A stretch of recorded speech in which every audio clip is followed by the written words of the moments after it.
Miss Catherine Mayo की world best seller book mother India के पिछले एपिसोड में हमने चर्चा करी थी कि किस तरीके से ब्रिटिश सरकार जो है भारत में डेयरी फार्मिंग के नए नए तरीकों को इजाद करते हुए उसे प्रमोट करती है और संकरी गायें अर्थात हाइब्रिड काउस की पैदावार को बढ़ाने में जो मददगार साबित होते हैं, जिससे यहीं के लोगों को फायदा पहुंचता है। उसके बाद सबसे महत्वपूर्ण चर्चा हमने उठाई थी कि जब मुसलमानों का वार्षिक त्योहार कुर्बानी आता है तो वो किस तरीके से ब्रिटिश सरकार के लिए सिरदर्दी का सबब होता है, क्योंकि हिंदू संगठनों द्वारा उस वक्त दंगा और गड़बड़ी फैलाने की घटनाएं बड़ी आम हो जाती हैं। उसके बाद सबसे महत्वपूर्ण बिंदु जो हमने पढ़ा वो थी गांधी की टिप्पणी इन वार्षिक कुर्बानी के त्योहारों के चलते, जिसमें गांधी कहते हैं कि कुर्बानी का ये जो त्योहार है जिसमें मुसलमानों द्वारा हजारों की तादाद में गायें काटी जाती हैं, उसके पीछे धार्मिक कारण से कहीं ज्यादा व्यवसायिक कारण मौजूद रहता है, क्योंकि इन गायों के जो मालिक हैं वो हिंदू होते हैं और यदि वे अपनी गाय मुसलमानों को नहीं बेचें तो मुसलमानों के लिए इस त्योहार को मना पाना मुमकिन नहीं है। इससे पता चलता है कि हिंदू जो हैं यहाँ गाय को बिल्कुल प्यार नहीं करते हैं, उन्हें काटने के लिए मुसलमानों के हाथों बेच दिया जाता है। ये सिर्फ एक राजनीतिक पशु हिंदुओं के लिए ज्यादा है, या यूं कहूं सिर्फ एक राजनीतिक पशु ही है हिंदुओं के लिए। तो यहाँ तक तो हमने पिछले एपिसोड में पढ़ लिया था। अब हम चर्चा को यहाँ से आगे लेकर चलेंगे, जिसमें कैथरीन हमें बताएंगी कि यहाँ पर लोगों की कथनी और करनी में कितना फर्क है। तो चलिए मेरे साथ। जय भीम, मैं शालिनी और आप देख रहे हैं अम्बेडकरनामा। हम पश्चिम के लोगों की एक खतरनाक गलतफहमी बनी हुई है कि भारतीय लोग कल्पना से किसी शब्द या विचार का जो चित्र मन में बना लेते हैं वही उनके लिए महत्वपूर्ण होता है। अंग्रेज अपनी सुविधा में हमें इस गलती में सहयोग करते हैं। हम ये मानते हैं कि जैसी उनकी भाषा है वैसा ही उनका विचार है। उदाहरण के लिए वे कहता है कि वह सभी जीवों का सम्मान करता है और सभी जानवरों के प्रति स्नेह से भरा है। वह अमेरिका में बोलते हुए इस दिशा में हिंदुओं के संवेदनशील संस्कारों पर भाषण देता है और हमारी भौतिक सांस्कारिकता से अपनी अनिच्छा तथा अपनी महत्वपूर्ण धार्मिक एकता पर हमारी अनभिज्ञता के बारे में बताता है। किंतु यदि आपको इस सादे शब्दों से लगता है कि भारत का औसत हिंदू पशु जीवन के प्रति वह भाव दिखाता है जिसे सहृदयता से कहते हैं वे लोग, तो आप सच्चाई से दूर हैं। सीधे तौर पर कैथरीन कह रही हैं कि ये जो है सरासर झूठ बोलते हैं, ये जो कहते हैं ठीक उसके उलट इनका व्यवहार और स्वभाव होता है। अक्सर लोग ये मान लेते हैं अच्छे अच्छे इनके भाषण सुनकर कि जैसी इनकी भाषा है वैसा ही इनका विचार भी होगा, लेकिन होता ठीक इसके उलट है। ये तो आपने लगातार पिछले 9 सालों में देखा होगा। जब प्रधान सेवक कहते हैं कि मेरे दलित भाइयों को मत मारो तो ऊना जैसी घटनाएं हो जाती हैं, सहारनपुर जैसी घटनाएं हो जाती हैं। जब वे कहते हैं बेटी बचाओ बेटी पढ़ाओ तो तभी बलात्कार की घटनाएं ज्यादा बढ़ जाती हैं। अब मणिपुर पे भी उनका बयान आया है कि दोषियों को बख्शा नहीं जाएगा।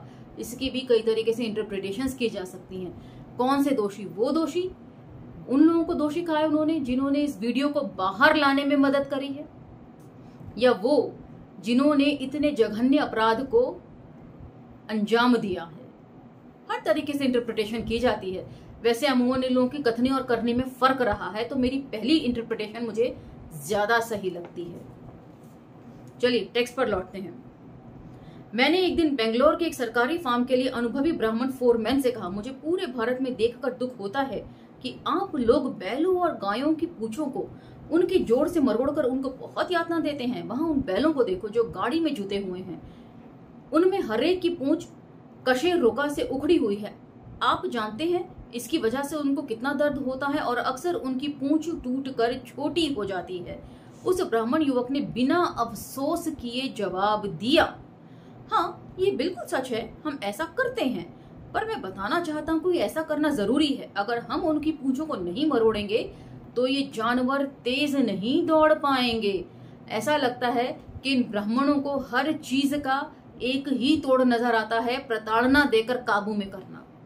प्यार क्या होता है, प्यार से किस तरह समझाया जाता है, शायद ये लोग जानते ही नहीं है। तभी तुलसी कह सके रामचरितमानस में कि ढोल पशु शूद्र और नारी सकल ताड़न के अधिकारी, क्योंकि ये इनकी सोच है। जैसी इनकी भाषा वैसा इनका विचार। अगर आप कलकत्ता में व्यस्त हावड़ा ब्रिज पर घंटे भर खड़े हो जाएं और वहां से गुजरती हुई बैलगाड़ियों को देखें तो आप ऐसे दर्जनों जानवर देखे बिना नहीं रहेंगे। जिनकी पूंछ टूटी फूटी या टेढ़ी मेढ़ी ना हो। आप आसानी से देख सकते हैं कि इन जानवरों की पूंछ उनको हाँकने वाले चालकों के हाथ में होती है, जो समय समय पर उनके जोड़ों को मरोड़ता रहता है। उन्हें जानवरों को डंडे से पीटने से उनकी पूंछ मरोड़ना ज्यादा आसान लगता है। यदि आप बैलगाड़ी की सवारी करते हैं तो गाड़ीवान के साथ बैठकर उसे अपने सामने गाड़ी चलाते हुए देखें, तब आपको पता चलेगा कि वे किस तरीके से गाड़ी की चाल तेज करता है, अपने डंडे से या अपने पैर के लंबे नाखूनों से, जिसे वे समय समय पर अपने जानवर के जननांग में चुभोता है। तो ये तो मैंने देखा है, क्योंकि बचपन में जब ननिहाल जाया करती थी तो ननिहाल जो है वो दिल्ली के सदर इलाके में था और वहां बहुत सारे तांगा चलते थे और तांगे पर बैठकर ही उनकी गली तक हम लोग पहुंचते थे। और ये चीज मैंने देखी है कि जब चाल तेज करनी होती थी घोड़े की, तो जो उसका मालिक है वो उसके जननांगों में डंडा उतार देता था। और ये देश में केवल विदेशी ही इसका विरोध करेंगे। तो यहाँ पर कितना तंज कस रही हैं कैथरीन मेयो कि यहाँ के लोगों को किसी भी चीज से प्यार नहीं है, सिर्फ नफरत ही नफरत है। यहाँ पर सिर्फ दिखावे के लिए लोग आध्यात्म की बातें करते हैं और असल में ऐसा यहाँ पर कुछ भी नहीं है। कैथरीन मेयो ने बिल्कुल शुरू में ही पुस्तक के इस बात को स्पष्ट तौर पर लिख दिया है कि वे भारत को दूसरों के नजरिए से नहीं देखना चाहती। भारत को जानने का तरीका अमेरिकन के पास यही है कि वहां पर जो प्रवचन देने वाले लोग, गुरु, धार्मिक गुरु पहुंचते हैं, उनके जरिए यहाँ पर लिखी गई बड़ी बड़ी आडंबर भरी कविताएं, रचनाएं, उनके जरिए या तो आप भारत को जान सकते हैं या यहाँ के बायस्ड लेखकों द्वारा लिखे गए भारत की तारीफ के शब्दों के जरिए भारत को जाना जा सकता है। और कैथरीन इनमें से किसी के जरिए भारत को नहीं जानना चाहती थी, वे खुद आकर भारत का मुआयना करके उसे जानना चाहती थी और उनके मुआयने में ये सारी चीजें सामने आई, जिससे रूढ़िवादी हिंदुओं को बहुत तकलीफ पहुंची। ये भारत की अजीब पहेली है कि बैल ही जिस व्यक्ति की श्रेष्ठ संपत्ति है, वे जानबूझकर उन्हीं पर ज्यादा बोझ ला देता है और उसके बाद यदि वे भूखा है तो भी वे उसे उसी स्थिति में तब तक गाड़ी में जोते रहेगा जब तक कि वे गिरकर मर नहीं जाता। मद्रास की खड़ी पहाड़ियां भार वाहक बैलों के लिए फांसी की जगह हैं। कोई भी उनको देख सकता है कि किस तरह सिर से पूंछ तक घावों और मार से लहूलुहान उन बैलों को बलपूर्वक पहाड़ियों पर चढ़ाया जाता है, तब तक जब तक कि वे नीचे गिरकर मर नहीं जाते। यदि कोई अंग्रेज अधिकारी इसे या ऐसी ही किसी अन्य क्रूरता को देखता है तो वह उस पर कार्रवाई करता है, पर देश में ऐसे अंग्रेज अधिकारी भी कम हैं। तभी अभी तक कुछ ही ऐसे भारतीय हैं जिनकी संवेदनाएं उन मूक जानवरों की तकलीफों से आहत होती हैं या जिनका क्रोध असहाय जानवरों के लिए किए गए जुल्म से भड़कता है। भारत के अधिकांश भागों में एक फूंका प्रथा प्रचलित है। इसका उद्देश्य गायों में दूध उत्पादन की क्षमता को बढ़ाना है। इसके कई तरीके हैं, पर सामान्य तरीका यह है कि एक डंडे पर पुआल बांधकर उसे गाय की योनि में घुसेड़ा जाता है और जलन उत्पन्न करने के लिए उसे अंदर चारों ओर घुमाया जाता है। ये गाय के भीतर दर्द पैदा करता है और उसे बांझ भी बना देता है, पर इससे डेयरी वालों को इसीलिए कोई फर्क नहीं पड़ता है, क्योंकि अगर वह दूध देना बंद कर देगी तो वह उसे कसाई को बेच देगा। मिस्टर गांधी प्रमाण के साथ बताते हैं कि कलकत्ता डेयरी शेड में 10,000 गायों में से 5,000 गायें रोज इसी प्रक्रिया का शिकार होती हैं। फुटनोट 10। यंग इंडिया 6 मई 1926, पृष्ठ 166 एंड 167। मिस्टर गांधी एक और प्रथा का उल्लेख करते हैं जो रंगीन मूत्र बनाने की प्रथा है और जिसे भारतीय लोग पियरी कहते हैं। फुटनोट 7। यंग इंडिया 6 मई 1926, पेज 167। अब वे जो उल्लेख कर रहे हैं उसे ध्यान से सुनिएगा। गाय को केवल आम के पत्ते खिलाकर रखा जाता है, इसके सिवा उसे न कोई अन्य खाना दिया जाता है, न पीने को पानी दिया जाता है। इसके बाद गाय से जिस रंग का मूत्र निकलता है उसे ऊंची कीमत पर बाजार में बेचा जाता है। इस प्रथा से जानवर ज्यादा समय तक नहीं जी पाता है और पीड़ा से मर जाता है। तो ये इन लोगों की टेंडेंसी है, चाहे वो गाय हो चाहे वो स्त्री हो, उसकी योनि के साथ छेड़खानी करके उसे प्रताड़ित करना। मणिपुर का लेटेस्ट वीडियो भी इसका उदाहरण है। यहाँ के पुरुषों की मानसिकता बहुत विकृत है, उसमें बदलाव की जरूरत है। जैसा कि कैथरीन कहती हैं कि एक बहुत क्रांतिकारी बदलाव ही अब समाज को सही दिशा दे सकता है। जवान दुधारू गाय को जब शहर ले जाया जाता है तो आमतौर पर उसके बछड़े को भी साथ रखा जाता है। हिंदू ग्वाला बछड़े को नहीं चाहता, पर उसके धर्म में उसकी हत्या करना भी पाप है। इसलिए वे उसकी हत्या के पाप और उसे पालने के बोझ दोनों से छुटकारा पाने के लिए दूसरा तरीका अपनाता है। वह तरीका यह है कि देश के कुछ भागों में वे बछड़े को उसकी माँ का 1/4 से लेकर आधा कप दूध ही पीने देता है, क्योंकि उसका धर्म कहता है कि जो गाय से बछड़े को दूर रखता है वह अगले जन्म में दुख भोगता है।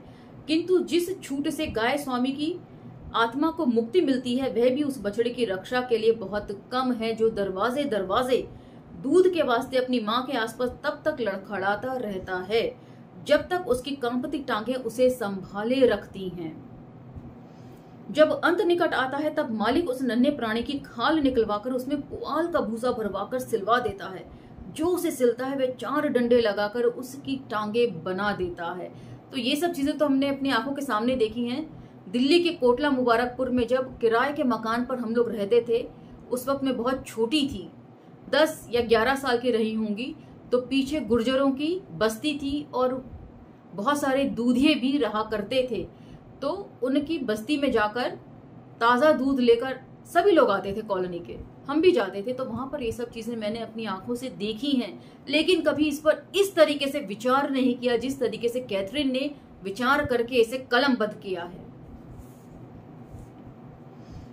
और जब अगले दिन वह गाय को दोहने के लिए जाता है तो हाथ से बनाए गए बछड़े के पुतले को अपने कंधे पर रख लेता है। उसके बाद जब वह ग्राहक के दरवाजे पर दूध के लिए रुकता है तो वह बछड़े के पुतले को गाय के सामने खड़ा कर देता है।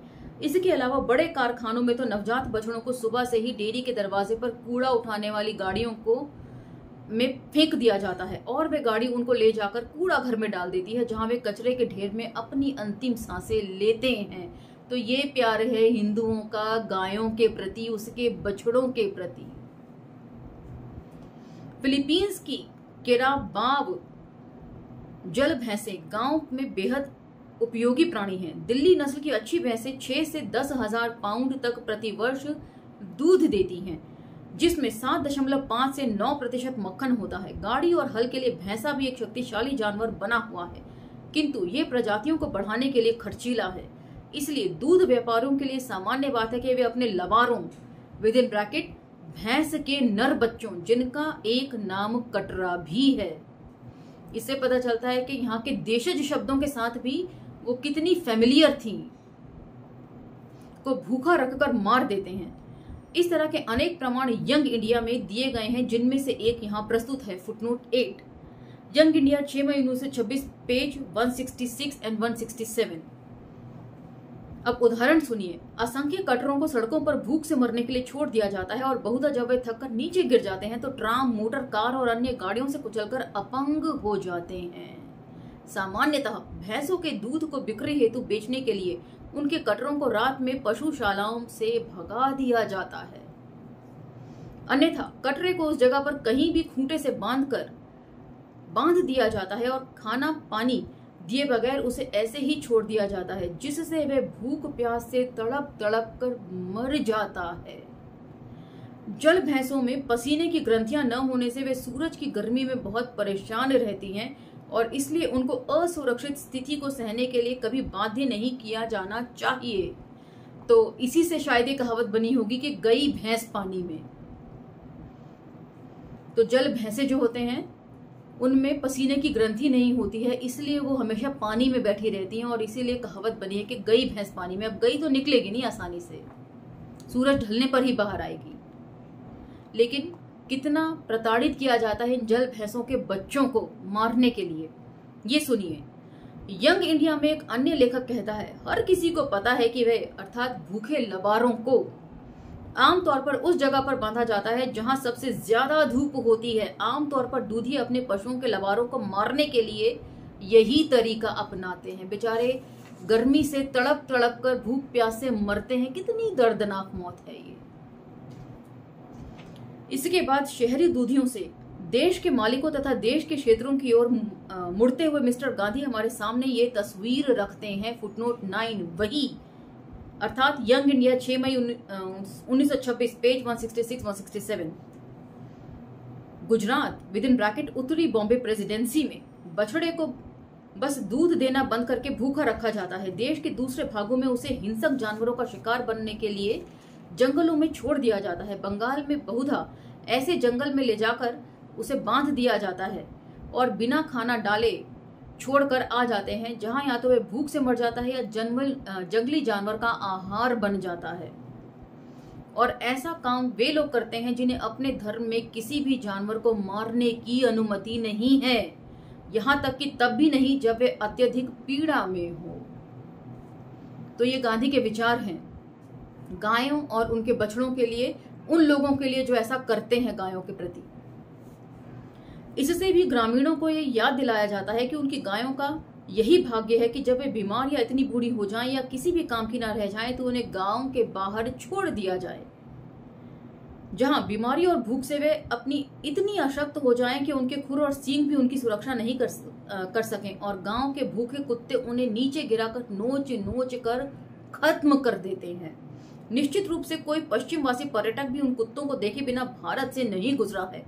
वे हर रेलवे प्लेटफॉर्म पर घूमते फिरते दिख जाते हैं, कार की खिड़कियों के नीचे छिपते हैं। उन्हें लगता है कि वे अपने शोध के बाहर कोई बुरा सपना देख रहे हैं। सारी हड्डियां धसी हुई और जगह जगह घाव, डरावनी आंखें जिनमें धूर्त चालाकी है, जिन्हें देखकर दुख भी होता है और घृणा भी। उनके झुंड पूरे देश में मौजूद हैं और उनमें हमेशा वृद्धि होती रहती है। नगरों में वे गायों और बकरियों के साथ बाजारों की दुकानों की नालियों में गंदगी के लिए लड़ते हैं। गंदगी और कीड़े मकोड़ों को खाकर वे अक्सर पागल हो जाते हैं। पागलपन की बीमारी उन्हें रात में शहर में घूमने वाले पागल सियारों के काटने से उनके दांतों से प्राप्त होती है। मतलब एक जानवर दूसरे जानवर से खाने के लिए जब लड़ता है तो दांतों से उसे काट लेता है और जो डिजीज एक में होती है वो दूसरे में ट्रांसमिट हो जाती है। और हिंदू धर्म के अनुसार उनके लिए कुछ भी नहीं किया जा सकता। उनकी जन्म दर में वृद्धि को रोका नहीं जा सकता, उनकी संख्या को कम नहीं किया जा सकता। और चूंकि कुत्ते का स्पर्श दूषित होता है इसलिए उनके घावों और टूटी हड्डियों का उपचार भी नहीं किया जा सकता।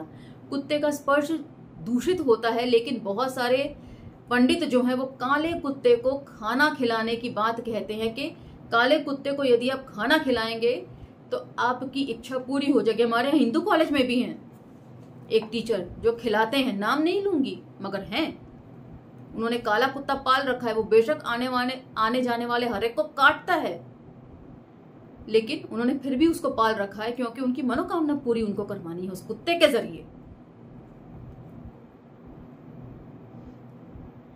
इस संबंध में एक रोचक बहस हाल ही में यंग इंडिया में प्रकाशित हुई है। फुटनोट 10 अक्टूबर और नवंबर 1926, 11 नवंबर 1926 के अंक में अहमदाबाद के सिविल अस्पताल में हाइड्रोफोबिया के मामलों में किए गए इलाज के आंकड़े इस प्रकार हैं। जनवरी से दिसंबर 1925 तक 1117 तथा जनवरी से सितंबर 1926 तक 990 मामले थे। इस घटना ने इस बहस को जन्म दिया है वह ये है कि अहमदाबाद के एक मिल मालिक के परिसर में 60 पागल कुत्तों को पकड़कर मार दिया गया था। उनके मारने का आदेश स्वयं मिल मालिक ने दिया था जो हिंदू था।